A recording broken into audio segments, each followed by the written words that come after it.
Justice calls for one thing and one thing only. Go on. Bring it on, sucker. I have to work with this guy every day. Have fun bleeping this. Josh Brown, do you know what else is my kind of word we can't say on YouTube? Go on. A Gears of War movie that Netflix are making, and also an adult animated series. Wow. And I'll read you a little statement and then we'll fan cast the thing, because these never thought I'd see the Gears of War movie finally coming to life. It's kind of like when the Halo TV show finally happened, and it was like, this was supposed to be in development hell forever, Scott Tilford, and now we're finally getting this. Forgot that even happened. Forgot there was even a Halo TV show. So Netflix have tweeted out saying Gears of War was released 16 years ago, and to mark the occasion, Netflix has partnered with the Coalition, which are the devs of Gears of War, to adapt the Gears of War video game saga into a live-action feature film, followed by an adult animated series with the potential for more stories to follow. Initial reactions, Josh? Initial reactions, it sort of seems a little bit late to do this, perhaps. Like, Gears of War obviously is still very popular, but, you know, like we just alluded to there, an adaptation has been in development hell for a long time now. It's always been touted that it might get a movie, it might get some kind of translation, and here we are in 2022 after the release of the 5th game, and now Netflix is finally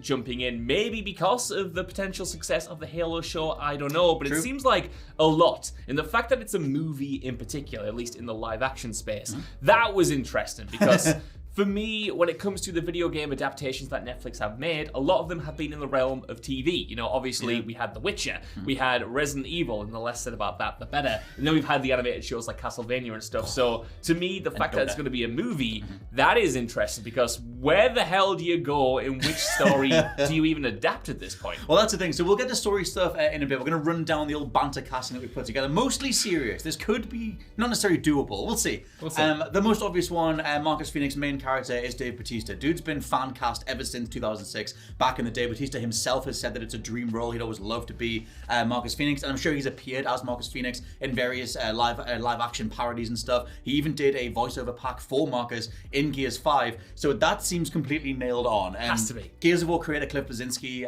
has been on Twitter saying he's not involved in the project, or he's not involved as a producer anyway, but that dude's always been in support of Marcus, so that feels like the most obvious thing to do, unless you want to do a younger version. And the thing is, right, well, even if you do a younger version, don't, because you need Bautista in this role. Not only is the man desperate to play this character, but he's a good actor, man. Like, yeah, he's ripped. Yes, he's a former wrestler, but he's got depth and he's got range, and he's like really, really good. I know everyone, you know, points to Dwayne Johnson as being the best wrestler to actor, considering just how huge of a star he is, considering his box office draw, the movies he's been in.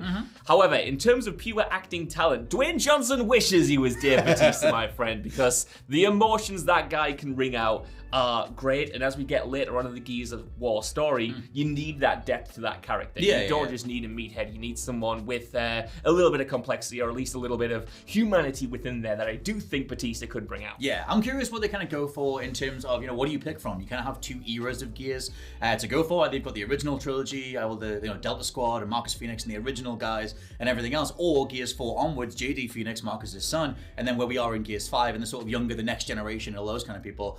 We're kind of going right down the middle and assuming they'll do something that taps into both sides. Maybe you have a main character that sort of gets to interact with the older squad. We sort of assumed they might do the start of Gears 5, something involving JD Fenix and Kait, and then go from there. Maybe they have to rely on the old guard and bring them back in, and that kind of lets you do both sides. In terms of Dominic Santiago, though, Marcus's assumedly best friend, a very hard character to cast. The weird thing with this as well is we're going to do game spoilers, because I feel like that's kind of essential to talk about the potential story threads that might happen. Obviously, we have no idea what they're going to go with in the live action thing, and also these plot points are like 16 years old or whatever. But in regards to Dominic Santiago, that dude needs to be someone who is a fundamental side character, who has a very big tragic thing in Gears 2, and then ultimately goes out in a blaze of glory in Gears 3. So we've come with a mix of either Oscar Isaac, lol, or Kumail Nanjiani. Well, here's the thing. Oscar Isaac was a name that does the rounds if you Google Gears of War fan casting. And I love Oscar Isaac. I think he could be really good. Same. However, in that role specifically, opposite Dave Bautista, this is the thing, right? Because we're anchoring the whole thing on Bautista. Dom is such a hard person and character to cast, because one, you need to make sure that the actor has chemistry with Dave Bautista, because like you said, allegedly they are best friends. Two, you need to sell the emotional weight of what happens to him in the character. And three, you just also need to be a beefcake, because you're Dom, you're up against Marcus, you're killing all of these locusts and whatnot. True. And to me, in the games themselves, Dom doesn't have too much to him outside of the big tragedy that happens to him. In my opinion, when I went back through the games recently, I was kind of let down because I used to love Dom so much. Right. And when I went back, he was just kind of eclipsed by everyone else. So I think whoever you cast in this role is almost like inevitably going to be eclipsed by a lot of other personalities outside of his, big moment. Well, I mean, Gears 3. Yeah, Dom is like the most forgettable member of Delta Squad. Like, he's the one that doesn't have that much of an outward, over-the-top personality, especially compared to Baird and Cole. So yeah, I mean, the idea of doing Camille Nanjiani, I think, came from you. That comedy that Bautista did with Camille Nanjiani. Well, this is the thing, right? Camille Nanjiani is both a banter pick and not a banter pick, because one, we know the guy can get jacked. Like, the guy got so big for Eternals. Two, he is funny. And three, he does have emotional complexity to him and range within his acting. Like, if you watch him in something like The Big Sick, which, was a big movie for him way back when, he has the comedy, but he mixes it in with, like, this real emotional story. So for me, an actor like him will be able to sell those emotional parts, and especially that friendship. And yes, it's a banter pick because he starred alongside Dave Bautista in a movie called Stuber, which wasn't very good, but proves that they do have some sort of chemistry in history. And because we have such slim pickings for a casting for Dom that we've managed to come up with, it's like, that's who I am going to hang my hat on, Scott Taylor. As well you should. Down in the comments, let us know who the hell you would cast for Dom. He's a surprisingly hard character to cast. Damon Baird, very much a character that was born out of the sort of Nathan Drake energy of the mid-2000s, and went on to do Gears of War Judgment, where like they sort of put all the cards on that. When people love this banter character, this sort of quippy character, let's do that thing. And I feel like a lot of people at the time just went, we're actually all right. We don't mind Baird, but we don't want that much of him.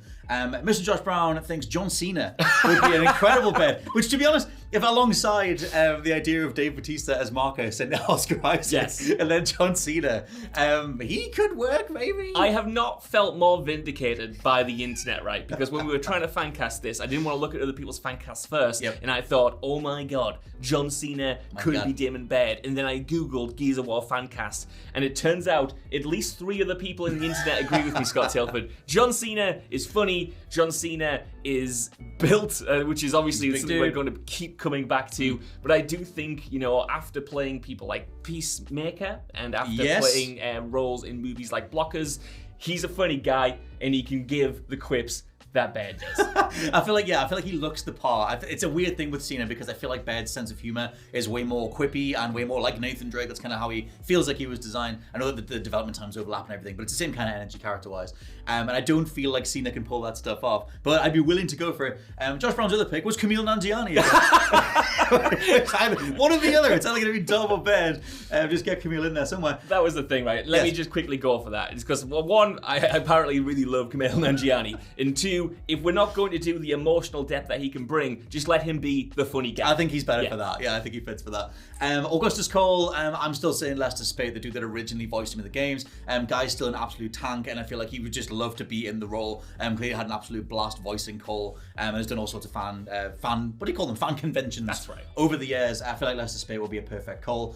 Anya we had down as Emily Blunt. It depends how wide the overall casting pool goes, but you've got the 4 main members of Delta Squad, the original guys from the first trilogy, but then you also have the likes of Anya, who's like a support team member in the original trilogy, and sort of comes into her, she comes into her in Gears 3, where she's actually like able to walk around and stuff. Could I go back to Cole for a second? You can. Because I think that's a great pick to get someone from the game who could still do it to be in the movie. Yes. However, if we were going younger, I would go for Winston Duke from Us and from Black Panther and a bunch of other things, because similarly, I think he could bring that kind of like big energy to the role. He could shoulder barge some locusts. And the guy is also really charismatic and funny, which obviously Cole needs to be. But yes, that would only be if we're casting a younger version of that character. Yeah, I'm curious what they do in regards to, like you said, age stuff, where they're going to set everything, because Bautista, I keep calling him Bautista because I know him from wrestling first.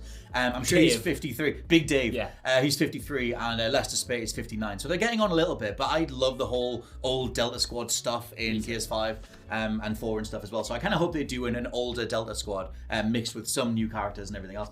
But yes, Anya, we thought Emily Blunt channeling her Edge of Tomorrow role, she very much got in shape for that, and I feel like obviously she would have looked the part, and she could very much like bounce off Bautista, and they could kind of work together, and she could be drafted in to help in certain scenes and things like that. Next one down, which is one of the Josh's best picks ever, is who you would cast as Kat, the protagonist of Gears 5, Florence Pugh. Florence Pugh should be in everything, man. Yeah. Like, she is one of the best actors working today, and I love the movies that she has picked. And obviously, she's no stranger to big budget fare, like I'm sure Gears of War is going to be, starring in the likes of the MCU and Black Widow and all of that jazz, bringing the action chops as well as the emotional range. I just think if we get to a point perhaps where we're following Kat as we are in the games, what better lead? Who is better to lead that new story than Florence Pugh? She's great. Well, let me tell you, my cast for that was Amber Midthunder, star of Prey, star of one of the best movies of the year. What a shout. I'm a massive Amber Midthunder fan, and I feel like there are various sort of influences from Native Americans in the tribe that Kat belongs to, all the stuff with their mum, and like her earrings and stuff. It kind of feels like they're pulling from that in the character design overall, and I feel like getting someone of actual Native American descent would just be really, really cool in terms of giving her that platform once again. So yeah, like I said, I love Prey, and I feel like the general fury that she has when she fights the Predator in that movie would be something to channel in some of the more emotional scenes that they could do. JD Fenix, a very controversial character, someone that they hung Gears 4 on, again in a very Baird-like capacity, getting Liam Hemsworth to voice JD Fenix, and went down the Nathan Drake route. Yet again, a lot of fans absolutely hated JD Fenix, and then in Gears 5 he was kind of written out, but they did do right by him. They kind of made it so that he was always trying to be like Marcus, and shaved all of his hair off, grew a beard, tried to be like a tough guy. And then you can choose at the end of that game whether you want him to survive or not. But there's a lot of really good thematic potential there. If you cast a JD Fenix at the start of the movie, who maybe dies or you think is dead or whatever, and then spends the movie trying to live up to the Gears of War name, which would allow the movie to try and live up to the Gears of War name. I like the idea of doing that. Me too. Which is why I've cast Liam Hemsworth as JD Fenix, because I feel like he's a very, no one expects that much from Liam Hemsworth. Like, bless the dude, I'm sure he's doing his best. Yeah. But when right now he's getting memed to death because he's being cast as the new Witcher, the new Geralt, instead of Henry Cavill, and I feel like you cast a guy like that because no one expects anything, and then if he can pull it out the bag, he can Heath Ledger it could be brilliant. There was a tweet doing the rounds, I can't remember who from, because it was a few weeks ago now, but it was like Liam Hemsworth is like the only actor in Hollywood who doesn't mind being second best all the time, and that might be applicable for JD Phoenix as well. I don't know Scott Tilford, because JD's Fenix, like Dom, is a very tricky character to get right, because on the surface he does appear quite bland, especially if you've only played Gears of War 4. I, like many of you, was spending most of that game thinking, I don't want to play as this dude. He is boring. Give me back Marcus, give me back the old guard, or even let me play as someone else within the squad that we currently have. However, like you said there, the depth that he gets in Gears 5 and the added story complexity is so compelling. I need someone who could do both of those things, and while I think Liam Hemsworth could definitely do the former Gears 4 style, I don't know if he has it in him to be a war criminal like JD is in Gears 5. I don't know. I don't know, like a bold Liam Hemsworth with a big beard trying to be a tough guy, and it all comes out in the actions. It could work. The rest of we've got 3 more characters. Adam Fenix, I'm going with Stephen Lang. Adam Fenix is Marcus's dad, and very much involved in the various things that's going on with the Locust, their creation, whatever.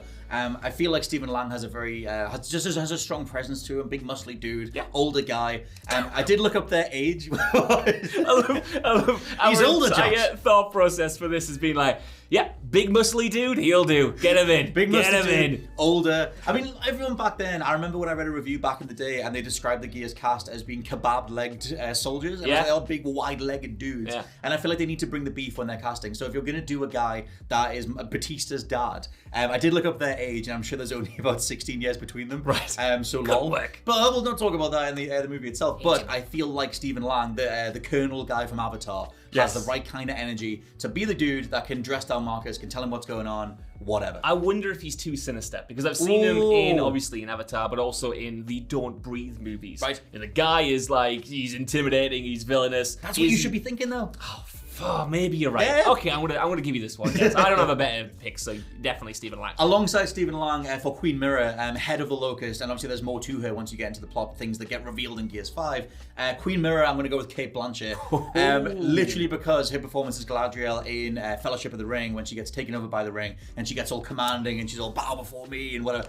That's Queen Mirror. Dude, that. But also, I would just say Hela from Thor Ragnarok as well. Like, very similar in terms of intimidating presence. Almost looks like her. I was going to say, even the costume, relatively similar. I dig that Kate Blanchett rules. Yeah. That would be awesome. I like the idea of them doing, because it's only one movie to fill, maybe we do a post-credit scene or something.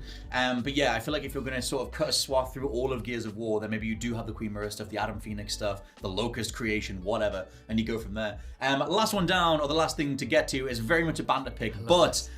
this always reminds me of, if I'm going to cast a character like Carmine, for me, the energy is the reveal of something like in Interstellar, so get Matt Damon to be Carmine again. Just, he gets shot down, you do the scene from Gears of War 1, they take the mask off, he's all Peter Parker dying, and it's Matt Damon.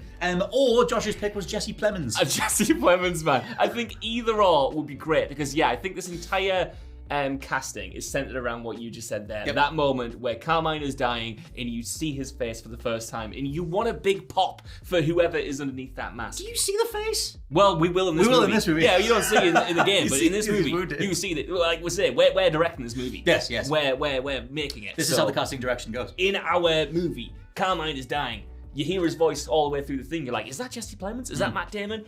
It's both. He's got two heads, two Carmines underneath. Either one of those I'd take. And then, we're not going to get into this, but I would like to also see the third Carmine, obviously, the big Carmine from Gears 3. I don't know who I would cast with that. Maybe Jesse Plemons again. If you have Jesse Plemons play all Carmines with different voices. Just get Aaron Paul. I feel like if you're going to do a series of Gears of War movies, they should very much steer into the banter and have a different Carmine get killed in every movie. And it's like, who's going to be cast in this one? Are they going to survive? And their star power can be whether or not they actually get through or not. But yeah, overall, God help them if this actual cast comes together.